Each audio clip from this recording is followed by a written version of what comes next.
Shalom, puji Tuhan. Bapak Ibu Saudaraku yang saya kasih, pada perjumpaan kita kali ini saya akan mengajak sahabat untuk merenungkan satu bagian dalam Alkitab, yaitu dalam Matius 10 ayat 16-33. Tema yang saya bagikan adalah bersaksi di tengah penderitaan. Mari sebelum kita berbicara banyak tentang firman Tuhan dari Matius 10 ayat 16-33 ini, mari kita berdoa lebih dahulu. Bapa kami dalam sorga, sungguh kami bersyukur buat waktu yang sudah Kau berikan bagi kami untuk kembali belajar firman-Mu. Biarlah firman-Mu yang boleh kami dengar lewat tema bersaksi di tengah penderitaan ini, boleh menggugah setiap kami untuk tetap tidak puas ketika kami berada di zona nyaman kami. Kami sadar akan panggilan hidup kami bahwa Engkau memanggil kami untuk menjadi saksi dimanapun kami berada, dalam situasi apapun. Terima kasih, pakai hamba-Mu dalam urapan Roh Kudus, kami serahkan pemberitaan firman-Mu ini.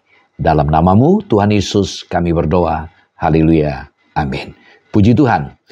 Bapak Saudaraku yang saya kasih dalam Tuhan Yesus Kristus, sebelum kita membahas Matius 10 ayat 16-33, ada baiknya kita melihat konteks dari apa yang kita bicarakan ini. Nah, kalau kita melihat perikop yang pertama, yaitu Matius 10 ayat 1-4, di situ kita mendapatkan data dan keterangan bahwa Tuhan Yesus memanggil murid-murid. Ada 12 murid yang dipanggil untuk mengikuti beliau.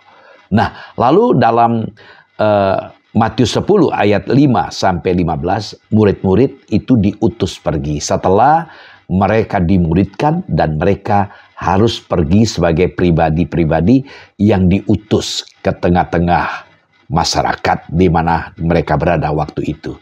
Dalam perikop bagian ketiga, sebagai murid yang sedang diutus, mereka akan menghadapi tantangan, yaitu dalam Matius 10 ayat 16-33. Nah, perikop inilah yang akan kita pelajari, di mana murid-murid diperhadapkan dengan tantangan, kesulitan ketika menjalankan tugas sebagai pribadi yang dipanggil. Tapi ada baiknya, Bapak Ibu Saudaraku, kita belajar bersama-sama melihat lebih dulu tentang The Great Commission, yaitu amanat agung. Amanat agung Tuhan Yesus dalam Matius 28 ayat 19-20. Kalau kita melihat Alkitab, ada amanat agung dan ada perintah agung. Perintah agung itu ada di dalam Matius 22 ayat 37-39, yaitu mengasihi Allah dan mengasihi sesama. Dan amanat agung adalah apa? Mari kita lihat dalam Matius 28 ayat 19-20. Karena itu pergilah, jadikanlah semua bangsa muridku dan baptislah mereka dalam nama Bapa dan Anak dan Roh Kudus. Dan ajarlah mereka melakukan segala sesuatu yang telah kuperintahkan kepadamu, dan ketahuilah aku menyertai kamu senantiasa sampai kepada akhir zaman. Puji Tuhan. Kita melihat dari ayat ini ada 3 hal yang menarik dari ayat ini. Pertama, jadikan semua bangsa muridku. Perhatikan, jadikan semua bangsa muridku. Ini merupakan perintah. Lalu yang kedua, prinsipnya, yaitu murid pergi jadikan murid. Jadi setelah menjadi murid, harus siap pergi untuk menjadikan orang lain murid. Lalu polanya adalah multiplikasi pribadi. Allah ingin kita itu berkembang, membawa banyak orang untuk menjadi murid Tuhan. Nah, ada baiknya kita fokus kembali kepada Matius 28 ini, ayat 19.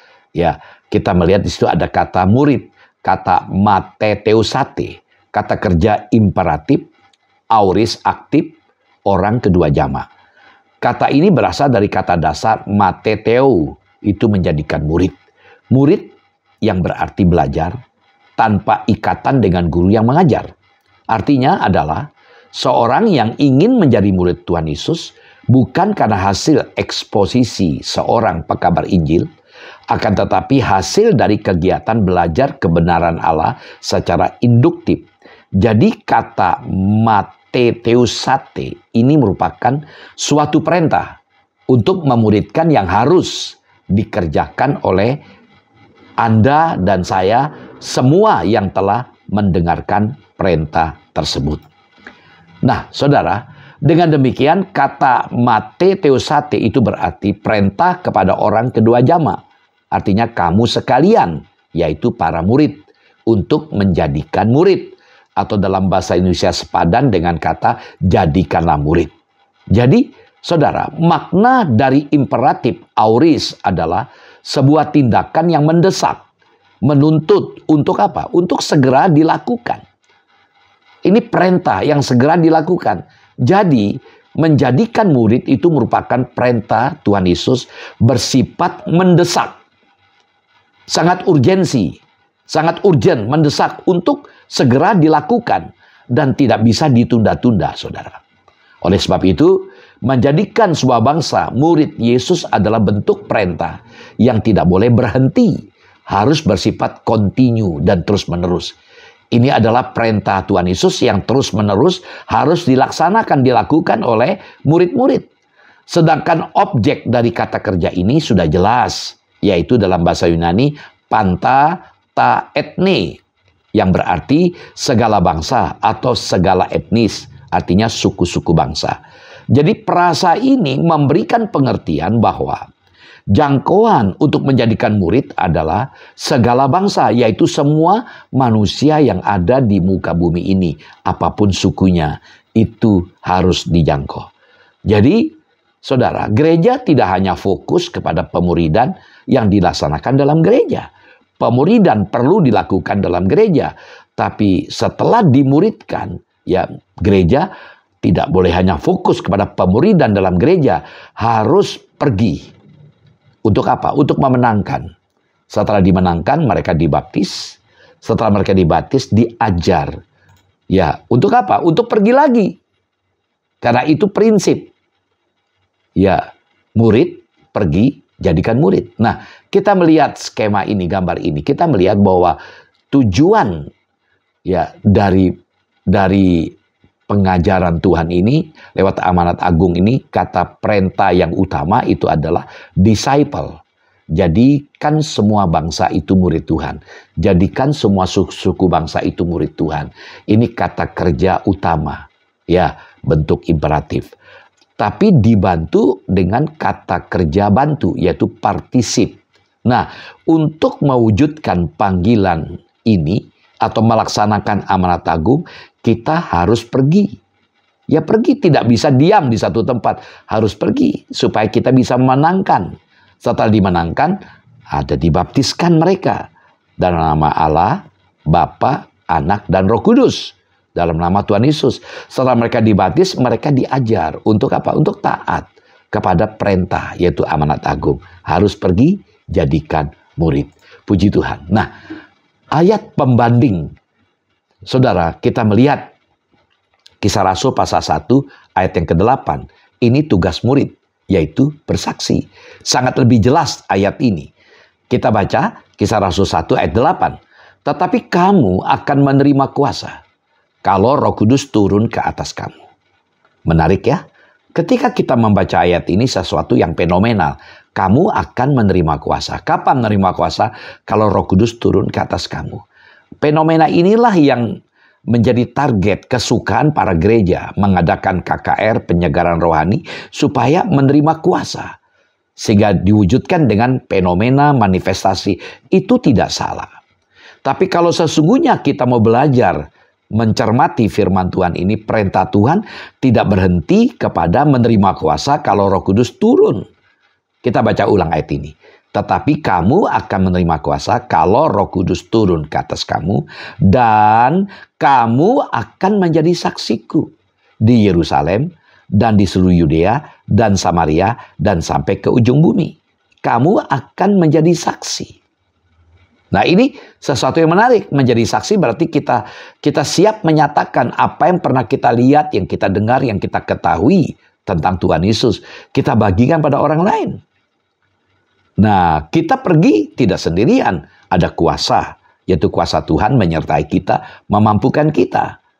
Letak geografis dikatakan di Yerusalem dan di seluruh Yudea dan Samaria dan sampai ke ujung bumi. Artinya tidak berhenti di satu tempat. Kata dan dari teks Yunani artinya kai. Ya, kai, serempak sekaligus. Kita siap menjadi saksinya. Ya, saudara, karena kita sudah diberikan kuasa.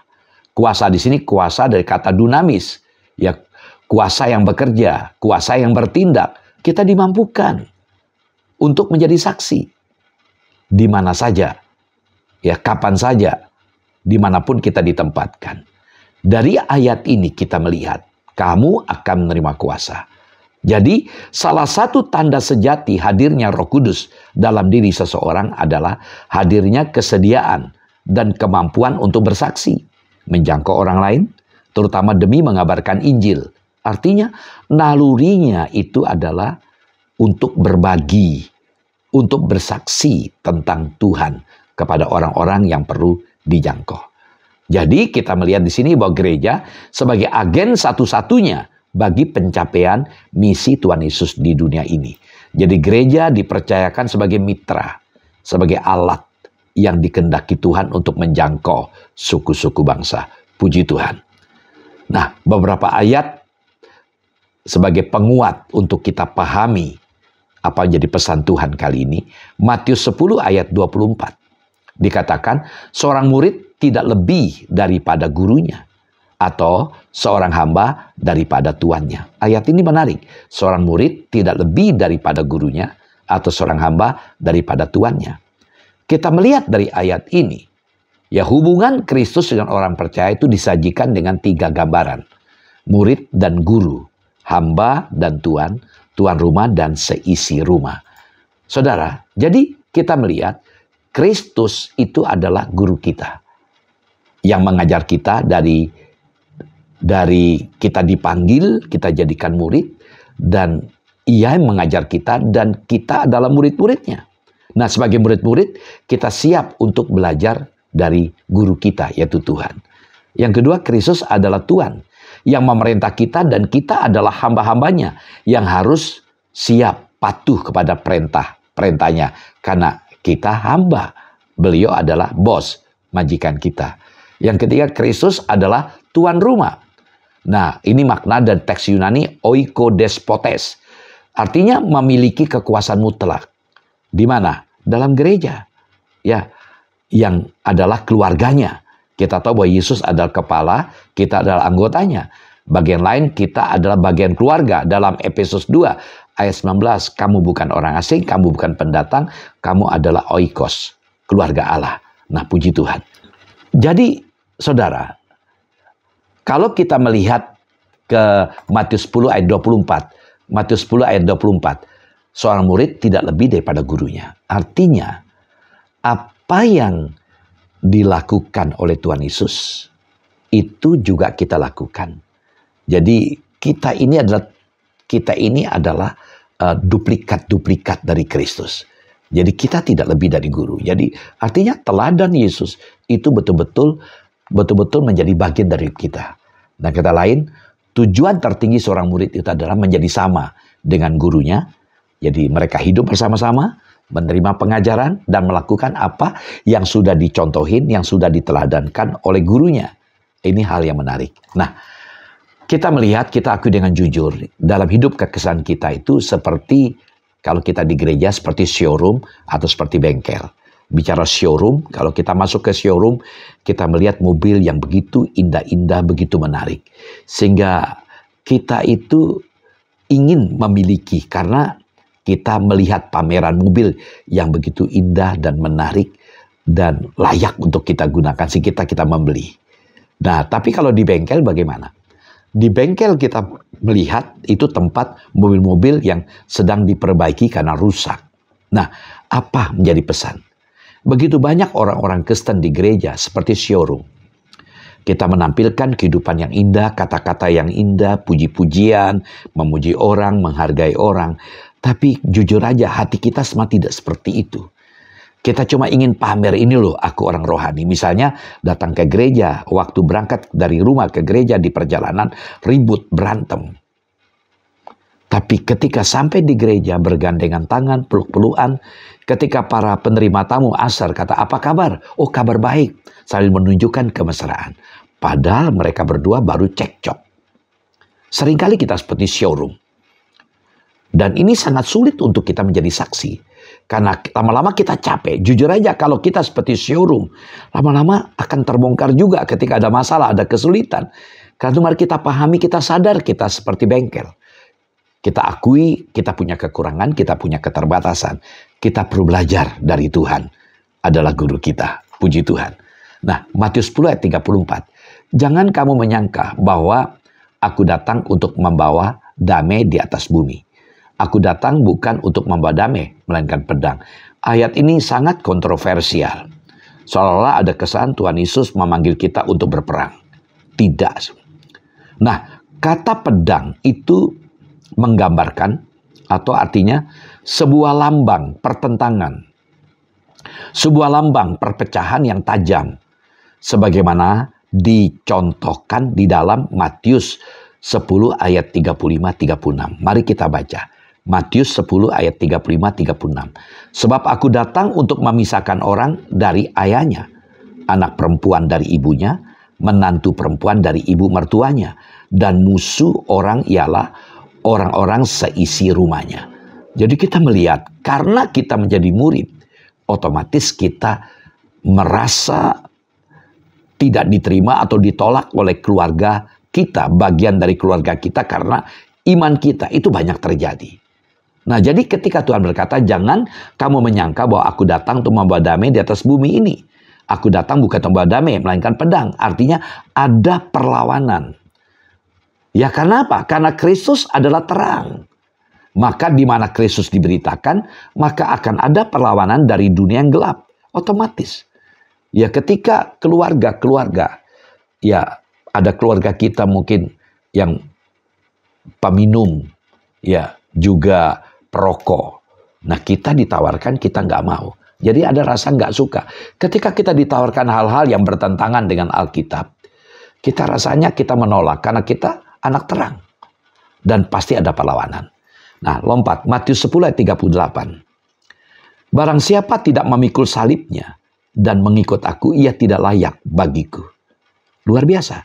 Jadi kita diminta untuk siap menerima konsekuensi, yaitu mikul salib. Mikul salib bukan berarti secara harafiah kita panggul kayu yang bentuk salib. Tidak. Jadi murid dari Tuhan Yesus dituntut untuk apa? Untuk menundukkan kehendak dirinya.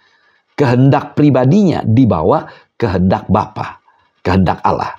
Bila berdiri di atas kebenaran Kristus, itu membuat seseorang dimusuhi oleh keluarganya. Itulah salib yang mesti dipikulnya. Karena ada perlawanan, pertentangan, terang dengan gelap, sulit bersatu. Kristus menuntut dirinya. Di tengah-tengah pergumulan kita itu, Tuhan Yesus minta agar kita mengutamakan. Dirinya diprioritaskan lebih daripada keluarga. Begitu banyak ayat-ayat yang menjelaskan itu. Jadi, saudara, ketika Tuhan berkata, barang siapa tidak memikul salibnya. Jadi makna pikul salib di sini adalah mengalami penderitaan sebagai konsekuensi menjadi murid Kristus. Jadi ada resiko, ada akibat. Tapi kita yakin, ketika kita menjadi murid, kita sadar Yesus ada bersama dengan kita. Yohanes 15 ayat 4 dikatakan, tinggallah di dalam aku dan aku dalam kamu. Jadi ya kita di dalam Kristus dan Kristus dalam kita. Jadi ini perlu kita pahami. Jadi Paulus katakan bukan aku lagi. Galatia 2:20, namun aku hidup tetapi bukan lagi aku sendiri yang hidup, melainkan Kristus yang hidup di dalam aku. Jadi bukan aku lagi. Mari kita belajar. Ketika bukan aku lagi, jangan tonjolkan keakuan kita. Ya, dalam bagian lain dalam Lukas 9 misalnya, Tuhan berkata kalau kita menjadi murid Kristus, kita siap apa, saudara? Yaitu menyangkal diri, memikul salib, dan mengikut aku. Jadi menyangkal diri artinya berkata tidak kepada diri kita. Ya, nah, saudara, jadi ketika kita bicara tema kita bersaksi di tengah penderitaan, artinya kita ditantang, diajak untuk mengambil bagian dalam menjalankan tugas yang seperti Tuhan Yesus lakukan waktu beliau masih melayani di muka bumi ini. Ya, kita akui dengan jujur. Bersaksi di saat kita diberkati Tuhan. Bersaksi saat kita ditolong Tuhan. Bersaksi ketika kita mengalami mujizat. Itu lebih gampang. Tapi sulit sekali ketika kita mengalami kesulitan. Tapi tema yang kita bicarakan ini mengajak kepada kita. Ya, mengajak kepada kita agar kita meresponi panggilannya untuk siap menjadi saksinya. Ada 3 hal yang perlu kita pahami. Pertama, kita dimampukan untuk bersaksi bila kita memiliki hati yang tulus dan bertindak cerdik. Jadi berhati tulus dan bertindak cerdik. Matius 10 ayat 16. Firman Tuhan berkata, Matius 10:16, lihat, aku mengutus kamu seperti domba ke tengah-tengah serigala. Sebab itu hendaklah kamu cerdik seperti ular dan tulus seperti merpati. Nah, bicara soal serigala, dikatakan Tuhan mengutus kita sebagai domba di tengah serigala.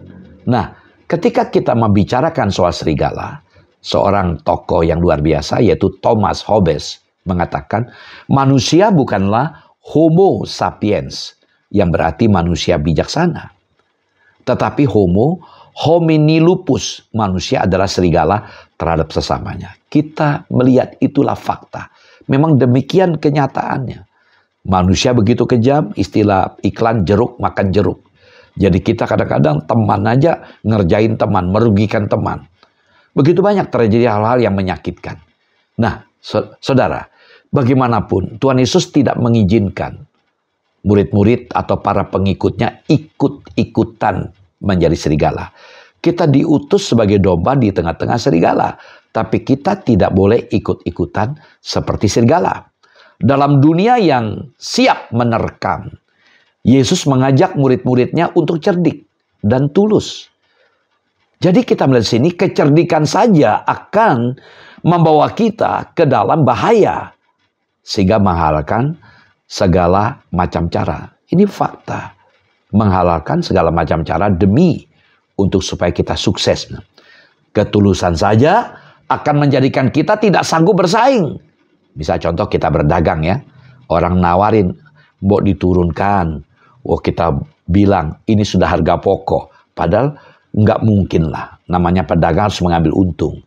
Ya nggak usah ngomong harga pokok. Bilang aja harga yang bisa saya jual harga sekian. Nggak usah lah. Ya, nggak ada orang mau rugi berdagang. Itu orang aneh aja. Ya, jadi ya tulus saja tidak cukup dalam dunia persaingan. Jadi tak hanya otak, hati pun sama pentingnya. Artinya dalam menjalani kehidupan di dunia yang jahat ini, saudara, kita harus pandai menghindari bahaya tanpa menjadi berbahaya bagi orang lain. Dan tulus tanpa menjadi bodoh. Saudara, memang kalau kita membaca kita sebagai domba diutus di tengah serigala. Memang ini bukan gambaran seimbang.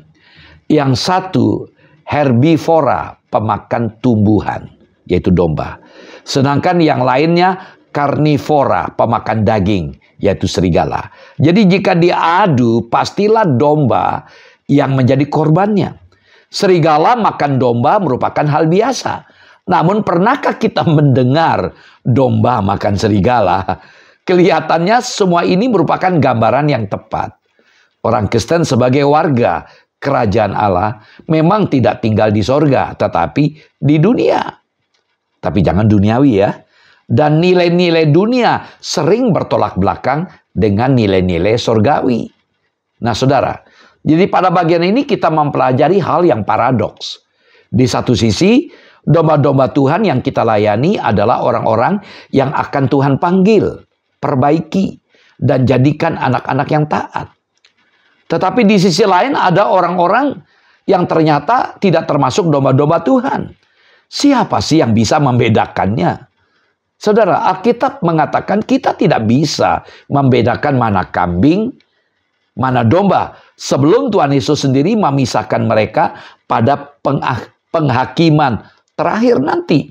Kita bisa lihat itu dalam Matius 25 ayat 32. Nah saudara, jika identitas kambing baru dibongkar di penghakiman akhir, Ini berarti kita tidak boleh menghakimi sebelum waktunya. Kita bisa lihat itu 1 Korintus 4 ayat 5. Ini juga berarti bahwa kita harus menganggap semua orang sebagai domba sesat yang perlu ditunjukkan jalan pulangnya.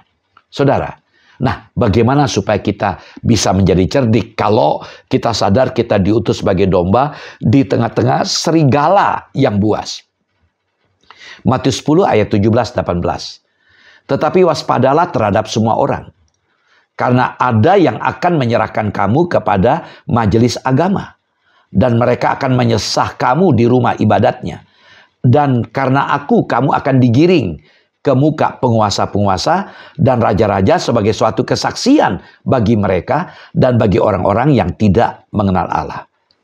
Saudara, cerdik itu berarti waspada terhadap betapa jahatnya orang-orang yang belum mengenal Tuhan. Tuhan Yesus memiliki kasih yang sempurna. Meskipun dia tahu betapa jahatnya manusia, dia tetap rela datang ke dalam dunia dan melayani manusia. Nah, para murid juga harus tahu betapa jahatnya manusia. Namun di tengah-tengah jahat manusia, kita tahu bahwa panggilan kita sedang diutus sebagai anak Tuhan Yesus. Jadi, jika mereka tidak menyadarinya, bayangkan betapa mudanya. Mereka akan kecewa dan putus asa ketika akhirnya sadar. Tuhan Yesus sudah mengingatkan bahwa mereka akan memfitnah, menghukum, menyiksa, dan mempermalukan utusan-utusan Tuhan itu. Waspada terhadap rencana jahat. Tapi walaupun akhirnya tertangkap dan diadili, Tuhan mengatakan bahwa Roh Kudus akan memberikan kekuatan kepada kita untuk bersaksi. Nanti di poin ketiga. Ya, Roh Kudus akan memberikan kekuatan untuk kita bersaksi. Para murid-murid harus mengetahui bagaimana menghadapi sistem dunia ini. Ini tugas yang sangat berat, tapi Tuhan terus menjanjikan penyertaannya bagi kita. Puji Tuhan. Saudara, bukan saja orang-orang fasik itu memiliki rencana jahat. Mereka juga memiliki akses kepada pemerintah dan pemimpin-pemimpin sehingga mereka pun melawan para murid. Sebagian akan dibenci tanpa alasan, sebagian difitnah dan dianggap penjahat, sebagian dianiaya, sebagian bahkan dibunuh, sebagian dikejar-kejar dan harus hidup dalam pelarian. Tetapi dikatakan dalam Matius 10 ayat 23, keselamatan yang dari Tuhan tidak pernah terlambat. Sebelum selesai mengunjungi kota-kota di Israel, maksudnya adalah sebelum kehabisan tempat berlindung, Tuhan itu sudah datang memberikan pertolongannya. Inilah pernyataan nubuatan Tuhan Yesus. Apa yang terjadi ke depan tentang murid-muridnya. Puji Tuhan. Yang kedua, kita dimampukan untuk bersaksi. Bila kita bersaksi dalam setiap kesempatan. Matius 10 ayat 18, dan karena aku, kamu akan digiring ke muka penguasa-penguasa dan raja-raja sebagai suatu kesaksian bagi mereka dan bagi orang-orang yang tak mengenal Allah. Perhatikan, di tengah-tengah penderitaan, rupanya disitulah kesempatan untuk kita berbagi, bersaksi. Nah, kata saksi, kalau kita perhatikan tadi ya, dalam Kisah Rasul 1 ayat 8, itu dari kata martus dalam bahasa Yunani, yang diterjemahkan saksi dari, menjadi kata martir gitu ya. Nah, kata saksi itu merujuk kepada seseorang yang menyatakan apa yang dia sudah dengar, dilihat, dan diketahui. Jadi, sebagai murid, kita harus menyadari hal ini. Dalam keadaan apapun, dalam situasi apapun, kita harus gunakan kesempatan, keadaan yang tidak enak pun bisa kita pakai untuk menyatakan kabar baik, good news, untuk berbagi pada orang-orang. Satu sisi kita diminta harus cerdik dan tulus. Namun kita tidak boleh terjebak dengan zona nyaman. Kita harus berani keluar dari zona nyaman kita walaupun ada konsekuensi, ada resiko. Karena memang panggilan kita adalah sebagai saksi hidup. Tidak boleh kita abaikan tugas itu. Harus kita jalankan tugas itu sebagai saksi. Ini poin yang penting. Saudara, peringatan ini melampaui penugasan terbatas. Secara utama ini mengacu kepada pelbagai peristiwa yang akan terjadi di gereja mula-mula setelah pemberian amanat agung. Matius 28 ayat 18-20. Konfrontasi dengan para penguasa-penguasa yang tidak mengenal Allah tidak terelakkan oleh karena situasi politik. Kita ingat, Yohanes dan Petrus ditangkap. Dan Mahkamah Agama memutus, jangan beritakan tentang ajaranmu. Apa kata Yohanes dan Petrus? Kami lebih taat kepada Allah daripada kepada manusia. Dia tidak takut. Itu semangat itu yang luar biasa. Jadi berbicara mengenai penderitaan, maka pertanyaan pertama adalah siapa yang tidak pernah menderita? Saya rasa orang paling kaya di dunia ini juga pernah menderita. Itu sebabnya uang bukanlah jawaban atas penderitaan kita. Bahkan penderitaan tidak hanya dialami oleh orang-orang yang dewasa. Anak-anak pun dapat mengalami penderitaan. Itu sebabnya penderitaan menjadi milik semua orang. Semua orang merasakan penderitaan dengan jenis dan bobot yang berbeda-beda satu dengan lainnya. Karena itu, jangan cengeng. Dalam tengah-tengah pergumulan kita, itu kesempatan. Saya terkesan seorang ibu dalam kondisi sakit keras, dia tahu sebentar lagi dia akan meninggal. Dia dirawat di sebuah rumah sakit. Dalam perawatan itu, dalam kondisi yang tidak berdaya, dia memaksa diri untuk mendoakan pasien yang ada di sebelahnya. Doakan. Dirinya sudah sakit ya, tapi dia tidak pikirin. Dia turun dari ranjangnya, dia bagikan cerita tentang Tuhan dan mendoakan. Itu contoh. Ya, kita dimampukan untuk bersaksi dalam keadaan dan kesempatan apapun.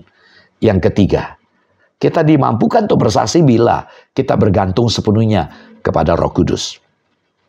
Matius 10 ayat 19-20. Apabila mereka menyerahkan kamu, janganlah kamu khawatir akan bagaimana dan akan apa yang harus kamu katakan. Karena semuanya itu akan dikaruniakan kepadamu pada saat itu juga. Karena bukan kamu yang berkata-kata, melainkan Roh Bapamu. Dia akan berkata-kata di dalam kamu. Amin. Saudara, kita tidak perlu takut dikatakan, sebab Roh Kudus sendiri yang akan mengajarkan untuk menjadi pembela bagi dirinya sendiri. Jadi kita tidak perlu takut. Roh Kudus akan membela kita. Kita harus tetap yakin bahwa tidak ada satupun yang terjadi atas diri kita di luar kehendak Allah. Jika demikian, mengapa kita harus menyangkal Yesus ketika kita diperhadapkan dengan segala tantangan untuk menyaksikan apa yang kita lihat, yang kita dengar, yang kita ketahui. Walaupun ada konsekuensinya, ya kita tidak boleh menyangkal Tuhan. Ceritakan kabar baik itu, apapun resikonya. Saudara, ternyata Kristen, orang-orang percaya, tidaklah lemah dan tidak berdaya. Karena di dalam Kristen itu tersembunyi kekuatan yang luar biasa, yang bersumber dari Allah, yaitu Roh Kudus, dan yang memampukan orang-orang percaya untuk tetap bertahan. Sejarah kaum martir sudah membuktikannya. Mereka tidak takut. Ingat Polikarpus, disuruh mengkhianati Tuhan untuk menyangkal Tuhan. Dia berkata, sudah 86 tahun aku menjadikan dia raja. Bagaimana mungkin aku mengkhianati? Walaupun resiko dibunuh, dibakar hidup-hidup, dia terima. Kenapa? Roh Kudus memberikan kekuatan. Saudara, saat kita menerima Yesus menjadi Tuhan dan Juru Selamat, kita tidak membayar harga apapun. Namun ketika mulai mengikuti Yesus, ada harga yang harus kita bayar. Dan ketika kita mulai melayani Yesus, kita harus membayar segala-galanya. Tetapi itu tidak seberapa.